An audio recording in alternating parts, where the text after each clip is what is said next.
Another way of using Auxes is to send channels to Reverbs. What I've got set up here in my Pro Tools session are 3 auxiliary channels. They are stereo, and that's just by doing the Command Shift N to create those. And what I'm going to do is apply the Reverb plugin on this, and for this example. So I'm just going to do Alt Shift and then click here, and then go to Reverb and use Reverb as my starting point. The other thing for this, while doing this with the drums, I'm actually going to set these aux channels up so that they're solo safe. So they're like the submix. If I hit solo, it will knock these out. So what I want them to do is be ignored when the channels are soloed. So by clicking Command on the solos, or holding Command, should I say, and clicking on the S, that will make them what we call solo safe, and they will then continue regardless. I've got here as well on each of the reverb set up on my inserts, and I can then also apply the same principle to anything else. I can even do the drum crush, I can also do the bass, the guitars, even put the vocals in the same reverb, or set up additional auxes and things like that for delays and everything for those instruments as well. So the first thing being my room setting, and I'm actually just going to go with a small. I'm going to room, and it's very quickly you've got your gain structure there, and at the moment, because it's on a bus, you want it to be 100% wet. You just want the reverb effect. You don't need any source sounds, because the channels here are the source sounds. And essentially what's going on is that you got your source sound, which then goes straight to the submix, but we're taking a little bit of that feed, which is then going into this, being processed differently, and then meeting back up with the original source sound in the submix. So I'm just going to go here, and then I'm going to have a short decay time, because I'm going to create a little room space. So that's how long the reverb will last for. You've got your high filter cut. So I'm going to bring that. You could also apply EQ should you want to EQ it, which sometimes will give you more control. I'm just going to adjust this. I'm going to go medium. I'm just going to adjust there. Pre-delay is then the space between the source and then triggering the reverb. I'm just going to push this back a bit, just so it gives me a little bit more sense of room. And you've also got the low pass filter as well, which I'm going to leave for the minute. And then diffusion is about how thick the reverb is, as it were. And so I'm just going to go now to here and then press the Command and click to bring this up. So I'm just going to do it on the snare initially so we can hear what the reverb is doing. I'm going to go overdo it, and I'm going to bring it back so it feels right.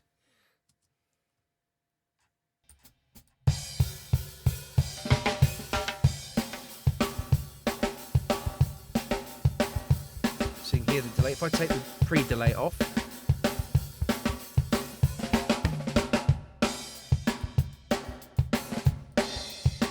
I'm just going to bring this back now.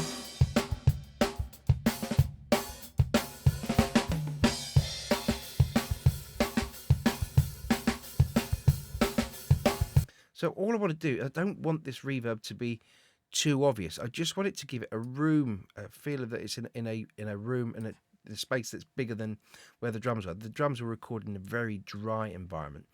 So my overheads I'm going to put up and then bring it back. And the same with these sort of other mics that are kind of placed around the kit. And then I'll look at the close mics should they need anything else. I'm just going to do that quick.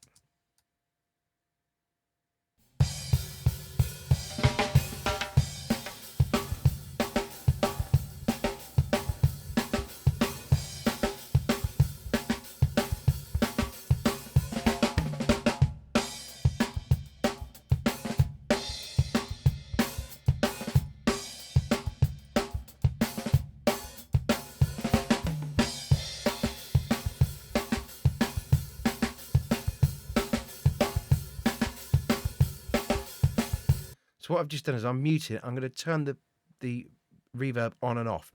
And it'll help. The way to listen to it is that when the reverb is on, it will just help push the drums back a little bit, back into the sort of track, as it were, a bit more, and gives it that kind of sense of space. So here we go.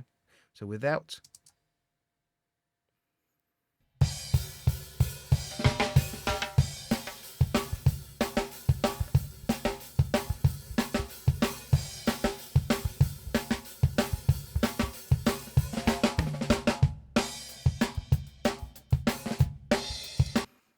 So it just helps bring the drums out a bit more. I could roll that back off even more. I could even use this now and then bring this down as well. And if I want to kind of make it more punchy, then I can always bring in some compression and compress the room. Again, so I could do this very quickly as an example.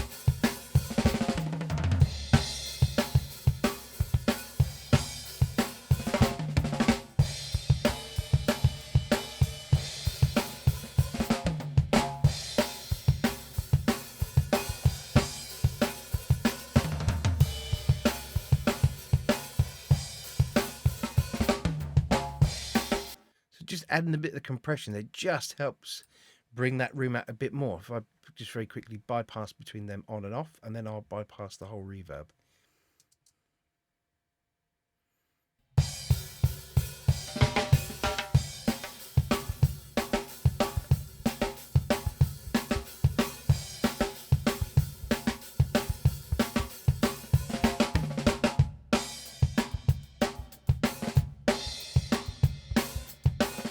I mean, for me, that's a touch too much now, but you can definitely get the idea about how you can then create and sort of crush the space and everything, just to kind of give it more character.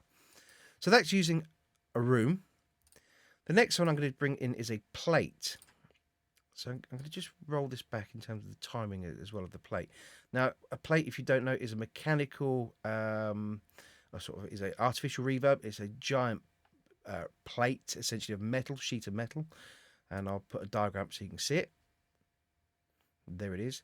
And basically there's a contact and it will then move, and you basically move the contact closer to where the actual pickup is on it. And so the closer it is, the shorter is the decay time, and then you obviously slide it to make it further away. And it has a metallic sound to it, hence this sort of metal. Again, I'm going to put some pre-delay on there, and I'm just going to roll off the high frequency again because it can be a bit sort of shiny. You might even say you want to use EQ to have more control of that. I'm going to go with the medium again. Medium is always a good starting place. And I'm just going to apply it on the snare. So I'm just going to over egg it again, as I did with the last one, so you can hear it.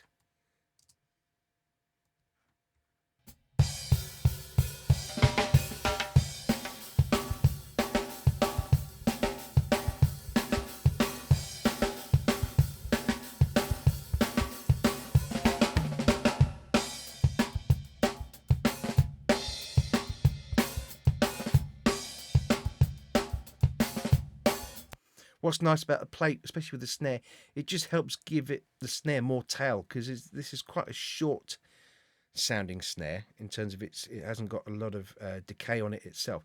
So applying the sort of plate reverb will help give it that sustain. So if I just do a quick on and off bypass.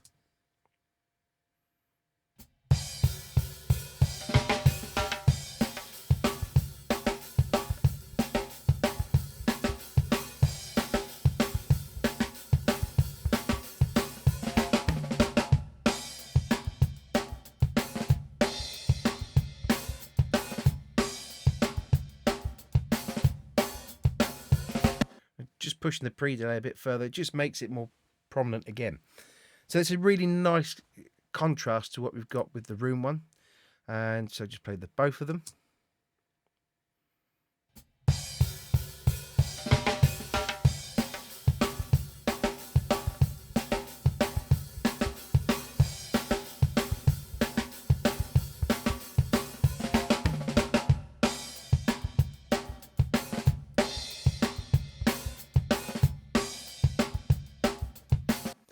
The final one is the hall.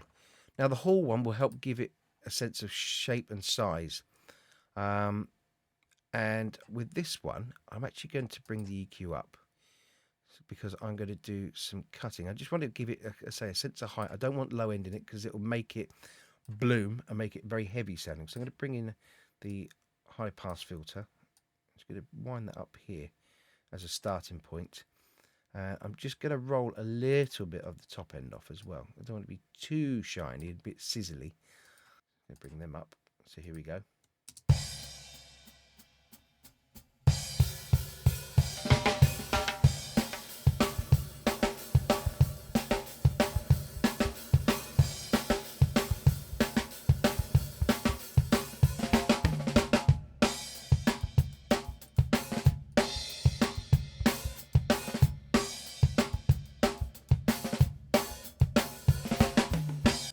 At the moment, 4.5 seconds is a bit too long, but I'm going to bring it down to about 2. So it's 2.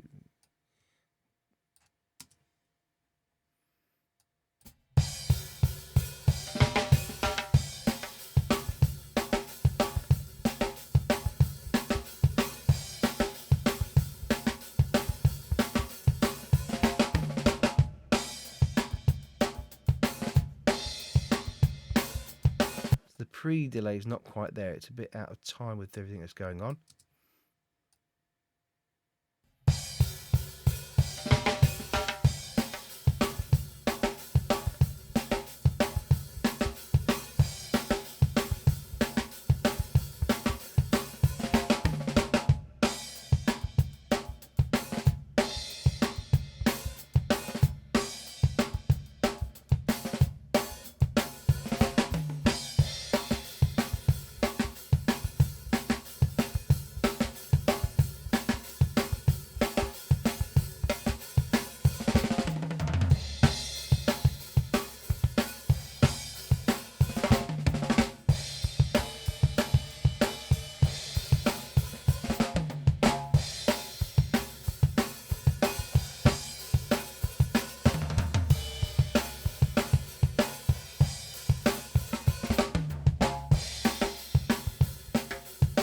So I've got it there as a very subtle. I could give it a bit more. At this point as well, you'll notice I haven't done any panning yet, just purely because at the moment I'm just sort of mixing it in mono, just to make sure that everything kind of sits on top of one another. When I'm ready, I'll then start placing things out in the stereo field. But at this point, and again, I can do the same with the reverbs. I can place things to give it a bit of width and everything. So now with all 3 reverbs in,